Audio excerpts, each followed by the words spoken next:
Yo, what's up? Earlier this week marks the 1 year anniversary of my first EP, my baby, Mood.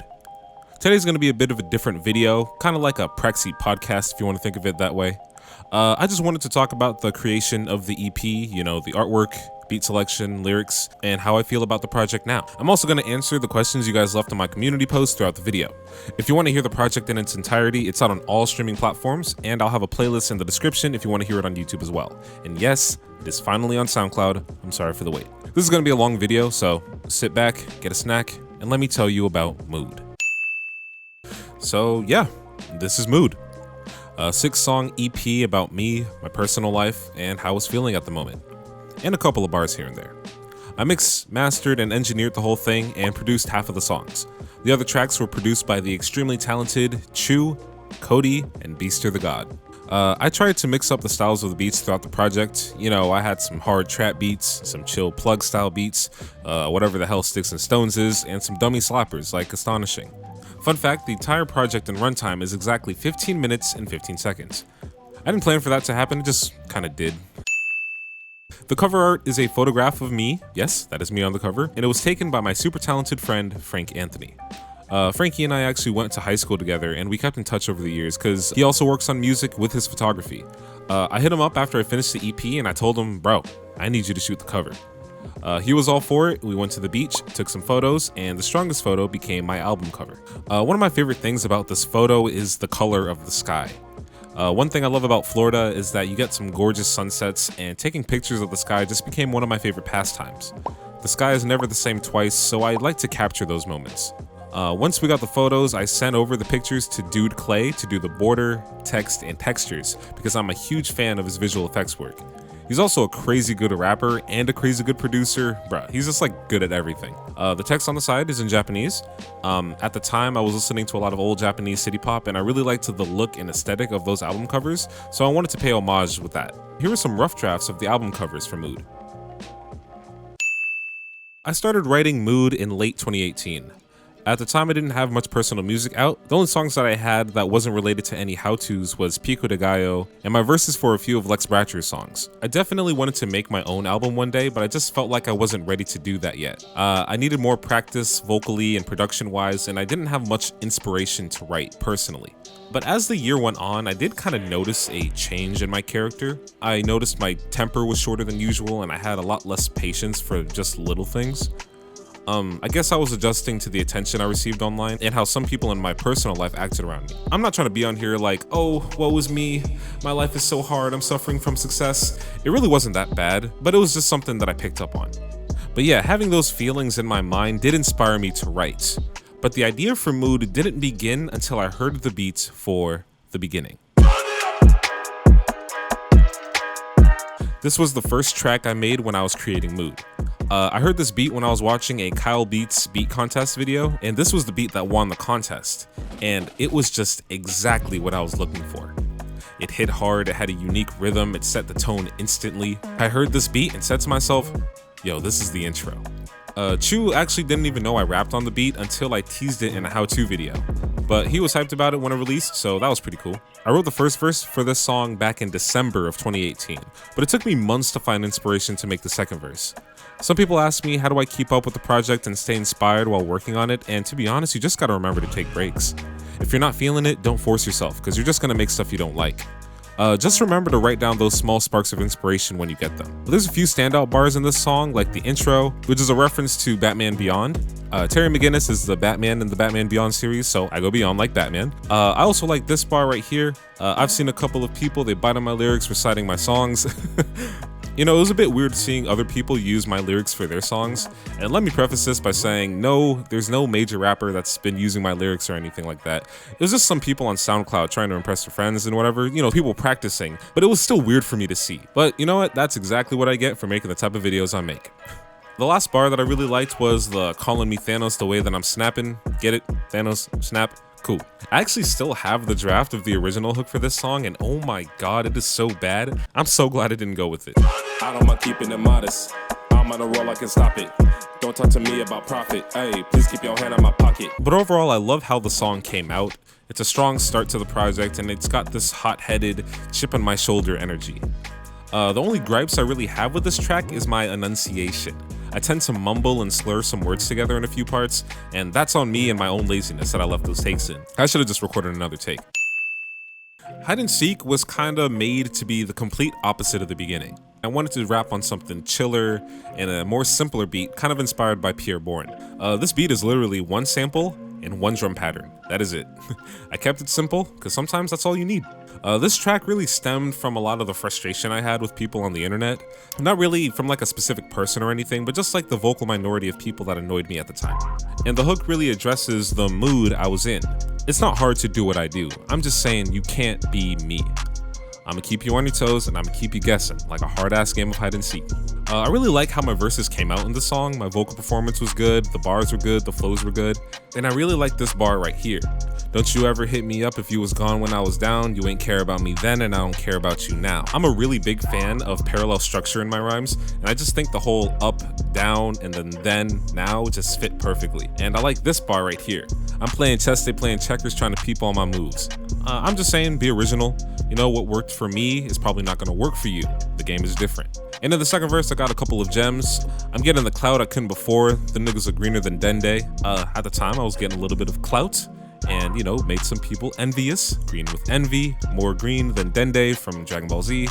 And the Eternal Take line was pretty funny for me to write. I was taking my time with Mood when I was writing it, and at the time, Eternal Take didn't have a release date yet. So I was like, yeah, let me write a bar about that. My project won't take as long as that. But I did get kind of scared, because the day after I wrote that bar, I think Uzi dropped Sanguine Paradise, and I was like, ah, shit. Eternal Take's gonna drop tomorrow, ain't it? Luckily, I did finish Mood before Eternal Take came out, so got it. The only part of the song that I didn't love was the all of y'all insecure producing like Issa Rae line. It was supposed to be like, oh, because Issa Rae produced Insecure, but like really nobody knew her for producing it. She was just in it. I don't know, I just think the bar was still kind of dumb. I could have said something like, I'm feeling like Issa Rae, but whatever. What's done is done.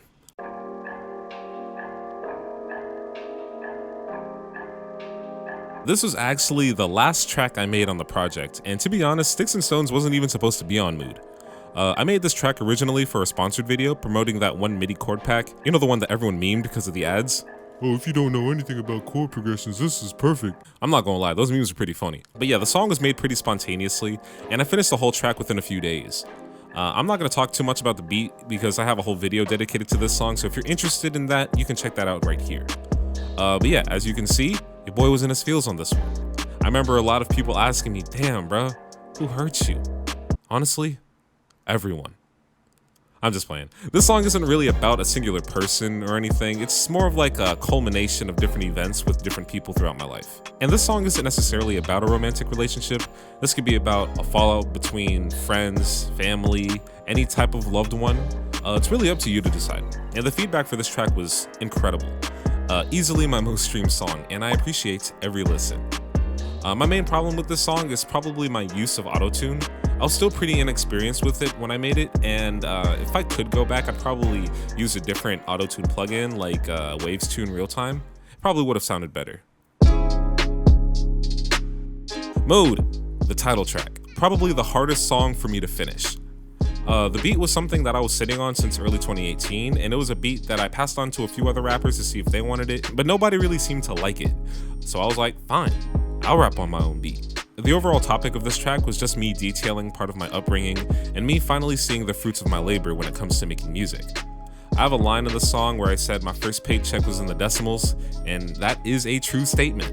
A lot of you guys don't know this, but if you look up my old stage name, Praxior, Praxior, on streaming, you can find some of my old dubstep tracks that I had licensed under some small labels. And those songs are really bad. But yeah, I got my first ever paycheck from those songs, and it was like 50 cents. Another bar that I wanted to address in this song was they say I sound white, now they're questioning my pigment. Because I do get a lot of those comments that are like, oh, you don't sound black, you talk like a white guy. And I'm gonna say this, I don't talk white, I speak properly. When you associate intelligence with white people, you're saying by default that black people are supposed to be stupid. He sounds like he's intelligent. That's what you should have said. Like, yo, this brother sounds smart, but he sounds white. Y'all gotta stop saying that shit. Man, people sound so dumb when they say shit like that. But yeah, when I was working on this song, the hook was probably the hardest part for me to finish. I had the flow in mind for the first half of the hook, and the second half of the hook was done, the "that's my mood" part. But it took me like a month to finish writing the first half. But everything else I wrote in like 2 days. Moral of the story, if you're stuck at a rhyme, just skip it and come back to it later. Finish that song. Lyrically, Mood is probably one of my favorite tracks. It's got a lot of cool rhythms and flows and was pretty cohesive with the lyrics. And Mood also kind of marks the tonal shift of the project. The first 3 songs were more of like a reactive feeling, but after this song, the songs become more proactive. In Sticks and Stones, it hurt to cut people from my life, but on Mood, I've grown to understand it and understand that not everyone has my best interest in mind. One part of the song that I really don't like so much about Mood is some of my flows and some of the weird accents I was doing in it, and it just sounded really weird, like when I said, and now my agent gets a booking like I grabbed the steel, and it just sounded like, what am I saying, dude? Let's get on to the banger. This song wrote itself. Compared to Mood, the song that took me the longest to write, Astonishing was the song that took the least amount of time for me to write. By the time I made this track, every other song on Mood except for Sticks and Stones were already done. And I just kind of wanted to have one more song that was going to be like that Broward County style banger. The lyrics for the song just kind of popped into my brain. Like I was getting ready to sleep and I just thought of the intro bar, the bitch I sound astonishing. All my Gucci, Louis, Fendi, Prada shit. And I was like, ooh, that sounds kind of cool. And yes, that bar is a reference to Kreayshawn's hit song Gucci Gucci. After I came up with the intro bar, I was trying to produce a beat to fit the lyrics, but I really wasn't feeling anything that I was making. So I went online and looked at beats, and I found this one produced by Cody. And this beat was ridiculously hard, and it was perfect for what I had in mind. A funny story about Cody, we knew each other online because we both make YouTube videos about music, but it turns out we lived in the same city. So yeah, we've met up a few times in person, and you ain't hear from me, but he's like 3 feet tall. I'm just playing. But yeah, shout out to Cody. He's making big moves, part of internet money. He's awesome. Someone asked me what were the pros and cons of working with beats I made and beats that other people made. And one of the pros about producing yourself is that there's no one else in the world that has your beat, and you have complete control over how you want it to sound. The cons is that beats start to sound the same if you don't really get out of your comfort zone, which was happening to me, and that's why I like working with other producers' beats, because you always get fresh new ideas and even better presented ideas than what you had in mind. Like Astonishing, for example. I could have made a song like that, but Cody's was just a way better version of my idea anyway. The cons about using someone else's beat is that everyone has access to that producer's song. Some of you guys know this already, but Jake Hill has a song called Voidwalker, and it's on the same instrumental as Astonishing. But yeah, it's not stealing or plagiarism, we just both got it from Cody. And his song is way better than my track, if I'm being real. But now that I've gone through the bulk of the EP, let's get to the outro, and let me show you what's exactly on my mind. On my mind, the outro, my favorite song, and probably the most important song I've ever written. I gotta give huge props to the very talented BSTERTHEGAWD for making this beat. I fell in love with this beat instantly. Just the overall tone and vibe of the track just put me into a pretty reminiscent mindset, and it just made me want to write some pretty conscious bars. It was pretty tough for me to write some of the topics in this track because it was just so personal, and I haven't really opened up about it normally, let alone in a song. But this beat just felt like the perfect opportunity to do so. This song just kind of details those same troubles I was going through throughout the whole project, like my change in relationships and friends and how I kind of deal with harsh comments. I don't really get angry or riled up at things like that anymore, and I talk about that in this verse. But I had all my mixed emotions lead me to a new objective. The loss of my father put petty shit into perspective. Listen, yo, I don't have energy for hate in my heart. I don't destroy, I just create with my art. You tear me down, but you can't break me apart. My dad had passed away in 2014. He was diagnosed with kidney failure before I was born, and that led to heart disease, which led to him having a heart attack. And I was really close to my dad too. He was one of the reasons why I kept at making music after all these years, and he was one of the people that gave me feedback and encouraged me to do better. That moment really did kind of change my outlook on life. You know, a lot of the trivial shit that I used to get bothered by, it really didn't bother me anymore. But because I have that perspective in my life, I can come to terms with the troubles on my mind. Throughout the project, I go through different moods. I was angry, I was bitter, I was sad, I was unbothered, I was gassed up, and by the end of the project, I can reflect. And yeah, this song just, it means a lot to me personally, and I appreciate a lot of the people that kind of reached out to me after they heard the song, and they're like, yo, I felt that. Those kind words like that mean more to me than any number of views or plays or checks. The only problem I have with this song is that the snare is too goddamn loud. Alright, so now I'm gonna answer some more questions you guys left in the community post. How was the pressure of dropping an EP? Were you worried about how people would react? I wasn't too worried. Making an EP comes from a different mindset than making a how-to video. Making how-tos is a lot of referencing and following trends, but this is more of like artistic expression. I make how-tos for you guys, but I made this EP for me. One of the frequently asked questions I got was, how long did it take to make Mood? And I don't know, it's kind of hard to quantify. I was working on Mood before I even realized it. But I guess you can say a little bit over a year. What was the single most important thing you learned from this project, and what experience will transfer over to your future projects? Well, I learned that I am petty as shit. I need to enunciate more, and I suck at mastering. Oh my god, my songs are so damn quiet. There's a couple of questions about my songwriting process, but it's really nothing special. A lot of it is just me thinking of a theme, writing some bars, and then using RhymeZone to help with the ideas. I don't really use RhymeZone anymore because I think I was just too reliant on it at one point, but recently I've been using Random Word Generator a lot. How did you decide what made the cut, and were there any last minute revisions? Yes, there was a song that I teased in a video that was supposed to be on Mood, and it was called Greedy.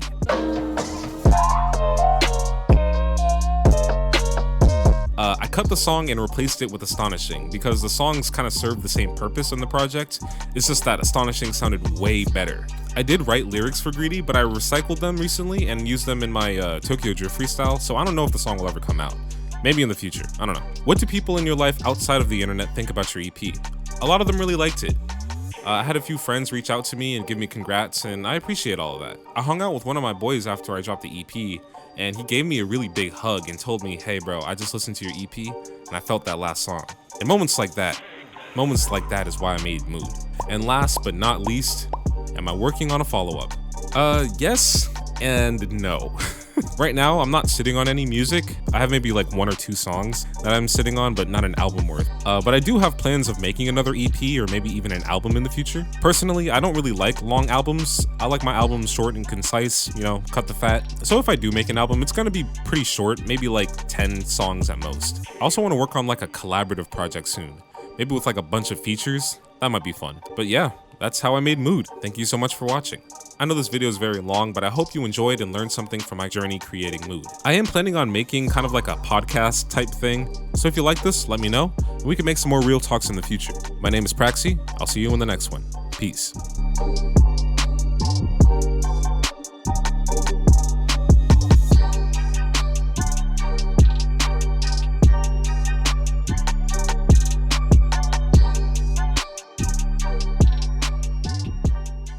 All you gotta do is drop the album. Drop it today. Drop it today. Drop it today.